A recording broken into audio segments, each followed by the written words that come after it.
Eskalasi konflik antara Amerika Serikat, Israel, dan Iran telah memicu guncangan energi setelah Iran menutup Selat Hormuz, kecuali untuk kapal-kapal yang disetujui.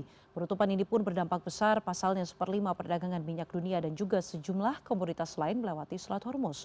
Harga minyak pun mencapai level $100 Amerika Serikat per barel. Lalu bagaimana Indonesia bisa bertahan di tengah ancaman krisis energi ini? Kita akan diskusikan dengan Wakil Pemimpin Redaksi CNN Indonesia, Revo Lusiriza. Selamat malam, Mas Revo. Selamat malam, Diana. Mas Revo, ini sebenarnya upaya penghematan BBM khususnya ini sudah diwacanakan karena produksi minyak kita ini di kisaran 600.000 per barel, sedangkan kebutuhan mencapai 1,5 juta barel per hari. Nah, penghematan di sektor apa sebenarnya, Mas, yang paling berdampak? Apakah dari sektor transportasi ataupun sektor rumah tangga juga harus ikut mengetatkan ikat pinggang begitu? Ya, sebenarnya kalau kita bicara mengenai penghematan BBM ya, Diana, ya, saat ini kan kalau dari data tahun 2024-2025, porsi terbesar penggunaan BBM kita ini kan dari sektor transportasi. Nah, transportasi ini kan beragam gitu ya, termasuk juga penggunaan kendaraan pribadi, terus kemudian untuk juga pengiriman logistik dan lain sebagainya. Sementara kalau untuk rumah tangga, besarannya tidak terlalu besar untuk BBM jenis bensin, pertalite atau solar gitu ya. Kalau rumah tangga penggunaan energi yang paling besar di LPG gitu.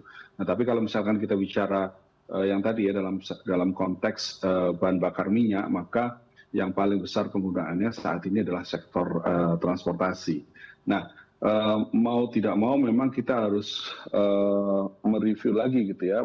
Jika kita memang mau melakukan penghematan, maka penghematannya tentu di sektor transportasi karena memang lebih dari 50% penggunaan BBM kita itu di sektor transportasi. Beberapa data menyebut setidak-tidaknya 52%, tapi ada juga yang bahkan di kisaran data menyebutkan bahwa konsumsi transportasi kita ini menyedot BBM 80-90% gitu, Diana.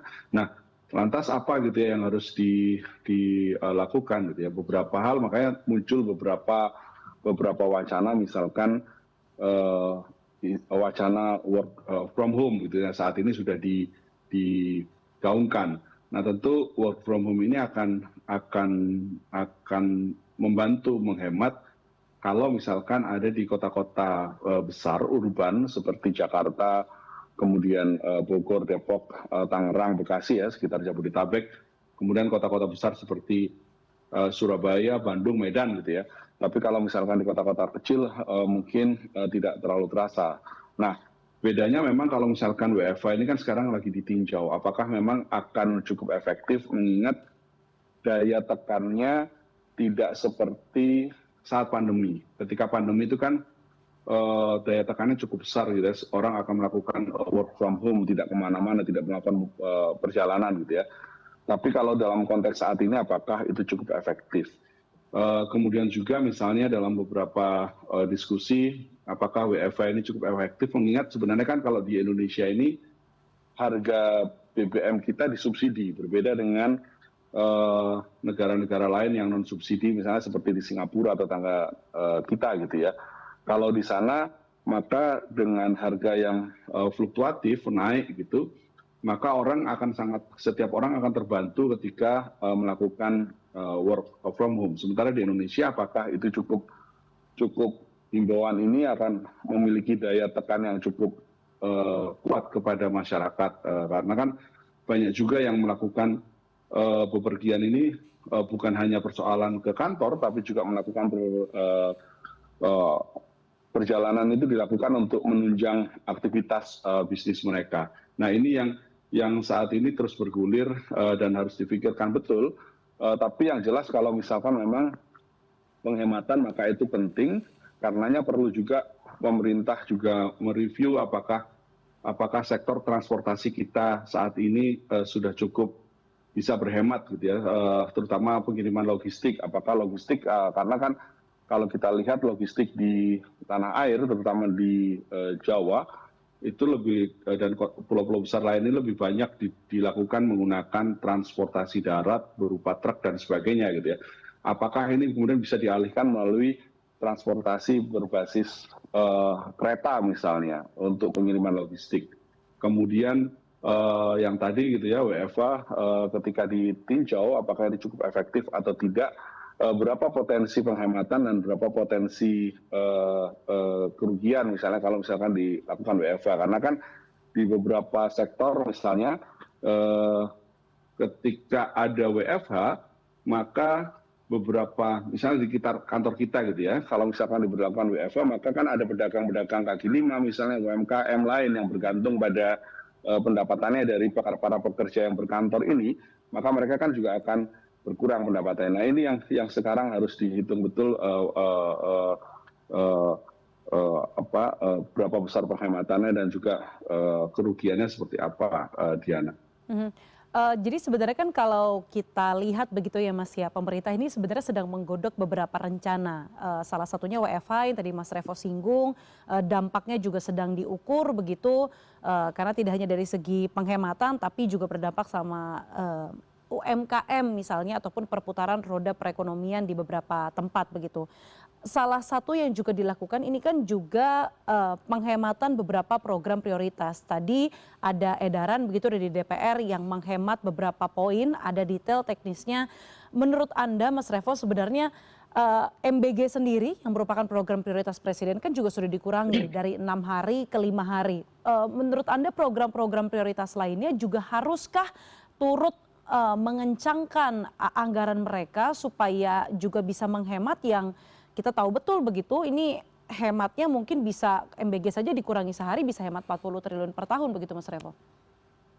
Iya Diana, ya kita dalam pemberitaan yang muncul hari ini gitu ya, kemarin kan ketika hari Sabtu dalam rapat terbatas yang dilakukan secara virtual oleh Presiden dan DGN gitu, diputuskan bahwa MBG ini diberikan sesuai dengan hari sekolah. Gitu. Kalau misalkan sekolahnya 5 hari, ya pasti diberikannya sebanyak 5 kali dalam seminggu gitu. Kecuali untuk daerah-daerah 3T dan daerah-daerah dengan angka stunting yang tinggi gitu ya. Dan angkanya ternyata juga menghematnya cukup besar gitu ya menurut Menteri Keuangan 40 triliun per tahun gitu. Nah ini yang memang harus dilakukan artinya refocusing anggaran lah kira-kira begitu ya Diana ya. Mana anggaran-anggaran yang memang harus difokuskan dan kemudian mana yang harus dihemat gitu ya. Mengurangi perjalanan dinas misalnya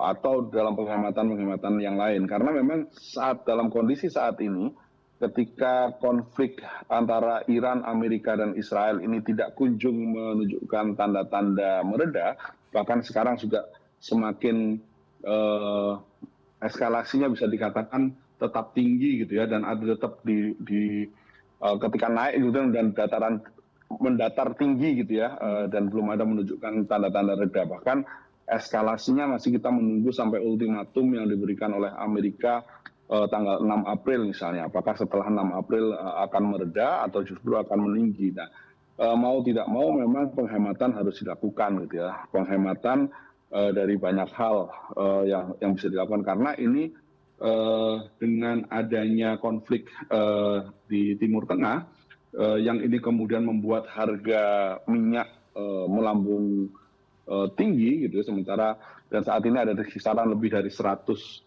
US dollar per barel, sementara acuan APBN kita di 70 US dollar gitu ya. Nah, makanya kan beban fiskal kita tentu akan semakin berat.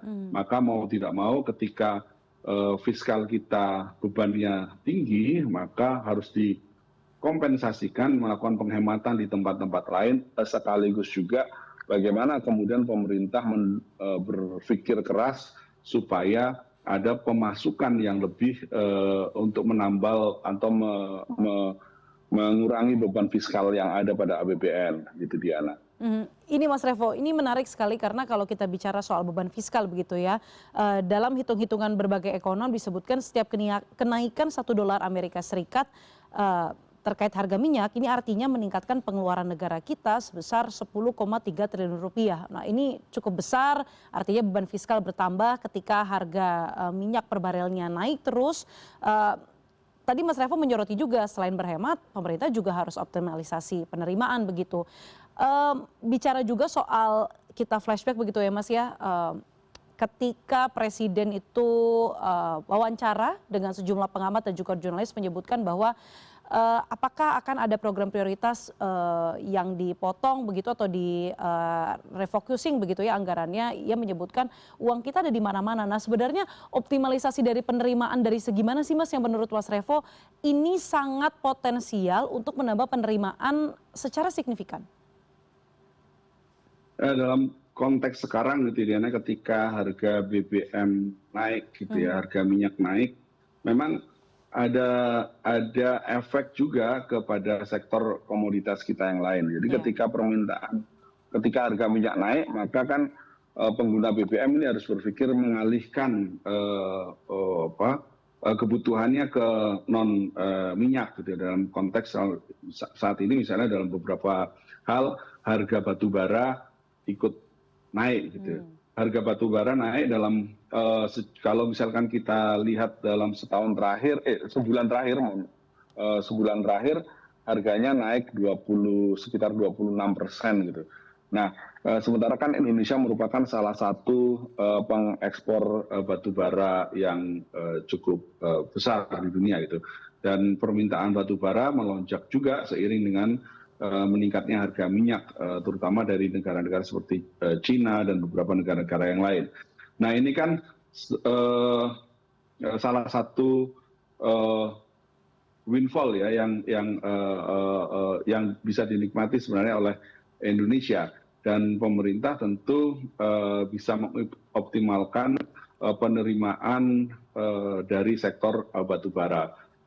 Kemudian yang lain juga CPO misalnya, harga CPO juga ikut naik, kemudian nikel juga ikut naik karena ini berkaitan dengan transisi energi. Ketika dalam isu harga minyak naik, tentu kebutuhan akan mengalihkan energi ke baterai misalnya semakin urgent gitu, maka itu juga nikel harganya cenderung stabil dan naik gitu Diana.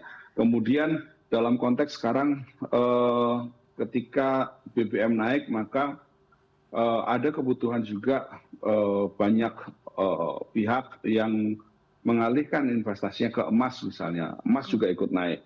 Nah beberapa hal-hal seperti ini yang kemudian yang Rusia juga menjadi hitungan gitu. Walaupun memang ini sifatnya pada mekanisme defensif ya Diana, bukan berarti kita mendapatkan keuntungan besar dari seiringnya beberapa harga naiknya komoditas ini gitu. Tapi paling tidak kenaikan dari beberapa komoditas ini bisa mengkompensasi ketika beban APBN kita tertekan oleh kenaikan harga minyak dunia. Nah tentunya kemudian juga paling penting juga bagaimana kemudian pemerintah pada saat ini meningkatkan kepatuhan pajak misalnya gitu ya Diana, untuk penerimaan negara. Karena kita tahu juga pajak kita juga masih banyak PR-nya terkait dengan kepatuhan pembayaran pajak. Nah ini beberapa hal yang saat ini rasa-rasanya bisa turut membantu kita gitu ya, terkait dengan beban fiskal yang cukup tinggi akibat dari naiknya harga BBM di tingkat global, Diana. Terakhir Mas Revo, kalau tadi kita bicara soal strategi ekonomi begitu ya, ada banyak sekali sebenarnya logikanya ataupun rumusnya sebenarnya sederhana, menghemat belanja, kemudian menambah pemasukan begitu. Tapi memang formulanya sederhana, tapi ketika tindakannya tidak semudah itu begitu. Ada yang menarik Mas, tetangga kita Malaysia itu kapalnya karena diplomasi antara Anwar Ibrahim dan juga Presiden Iran berhasil, kapalnya diperbolehkan lewat begitu. Sebenarnya apakah strategi diplomasi ini bisa jadi salah satu pintu masuk untuk bisa setidaknya meringankan beban fiskal kita ataupun beban para menteri-menteri bidang ekonomi kita untuk mencari minyak supaya mencukupi kebutuhan minyak dalam negeri, Mas Revo? Iya,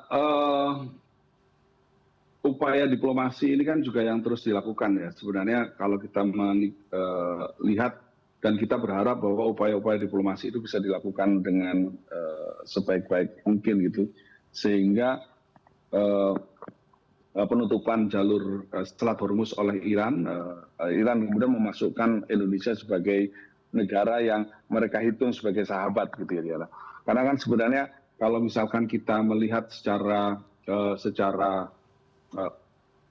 demografi penduduk kita gitu ya, Indonesia sebagai salah satu negara dengan penduduk Muslim terbesar, artinya memiliki kedekatan emosional juga dengan Iran dari sisi religi misalnya. Kemudian juga selama ini Indonesia memilih bersikap netral dalam beberapa politik bebas aktif gitu ya, dan ini yang harus dipegang terus sehingga Iran bisa percaya dengan Indonesia. Selain juga tadi ya dalam jangka pendek Kementerian di bidang ekonomi kita berusaha mencari pasokan baru gitu ya dari beberapa negara seperti Amerika Serikat, Afrika Barat maupun negara-negara yang lain di kawasan lain gitu. Tapi tentu saja walaupun ini sebagai upaya pertahanan diri kita untuk ketahanan energi, yang harus diingat tentu jaraknya yang relatif lebih jauh ketika kita mengalihkan pasokan energi ini dari negara-negara Afrika Barat atau Amerika, maka ini kan berdampak pada pengapalannya dan juga karena sekarang dalam konteks yang sekarang biaya pengapalan juga meningkat akibat konflik yang akan terjadi gitu ya. Artinya tapi dalam konteks yang sekarang memang yang paling penting, yang paling harus diupayakan adalah pasokan kita tetap terjaga, pasokan energi kita tetap terjaga. Karena itu memang harus all out mencari untuk mengkompensasi ya pasokan yang terhenti dari Timur Tengah gitu, dari tempat-tempat lain. Maka itulah kemudian upaya-upaya diplomasi tidak hanya oleh Kementerian Luar Negeri, tapi seluruh kementerian yang terkait dengan energi ini mutlak harus dilakukan supaya pasokan energi kita bisa tetap terjaga. Karena kalau misalkan pasokan energi kita ini limbung, maka efeknya tentu juga tidak akan baik bagi negara kita, Diana. Baik, kita harapkan memang utamanya adalah eskalasi konflik di Timur Tengah itu bisa mereda supaya segala sesuatunya bisa berjalan dengan normal. Karena kalau berjalan normal pun tantangan ekonomi Indonesia sudah banyak begitu, ditambah lagi ada faktor ini, tentu kita harapkan pemangku kepentingan baik itu menteri-menteri di bidang keekonomian kita bisa bekerja dengan lebih keras untuk bisa menemukan solusi-solusi utamanya untuk memenuhi kebutuhan domestik minyak masyarakat. Terima kasih Mas Revo sudah berbagi pandangan pada malam hari ini di Editorial View Prime News. Selamat malam, selamat beraktivitas kembali Mas Revo. Terima kasih Diana, selamat malam.